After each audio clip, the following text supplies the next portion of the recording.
Hi friends, hello అందరికీ నమస్కారం. ఎలా ఉన్నారు? బాగున్నారా? ఈ వీడియోలో కనిపిస్తుంది ఏందో చాలా మందికి అర్థమయ్యే ఉంటుంది. దీన్ని పనగంటాకు అంటారండి. తినడం వల్ల కొన్ని ప్రయోజనాలు అయితే చాలా ఉన్నాయి, కొన్ని కాదు. కానీ నాకు తెలిసిన 4 ప్రయోజనాలు చెప్తాను, వినండి. కంటి మసక తగ్గుతుంది, లివర్ డ్యామేజ్ కాకుండా కాపాడుతుంది, వైరల్ బ్యాక్టీరియా వల్ల వచ్చే జ్వరాలను నివారిస్తుంది.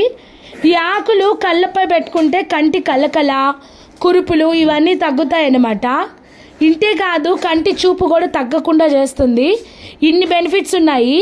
దీంతో ఈరోజు నేను కందిపప్పు వేసి పొనగంటాకు వేపుడు చేశాను. ఫుల్ వీడియో తీస్తాను, మన ఛానల్లో పెడతాను. ఖాళీగా ఉన్నప్పుడు వీడియో చూడకపోయినా పర్లేదు కానివ్వండి, ఖచ్చితంగా వీక్లో 2 times ఖచ్చితంగా చేసుకోండి. కంటి చూపుకి చాలా మంచిది. ఖచ్చితంగా ట్రై చేయండి. నచ్చితే సబ్స్క్రైబ్ చేయండి. ఖాళీ ఉంటే ఖచ్చితంగా ఫుల్ వీడియో చూడండి. సబ్స్క్రైబ్, లైక్ మర్చిపోద్దు.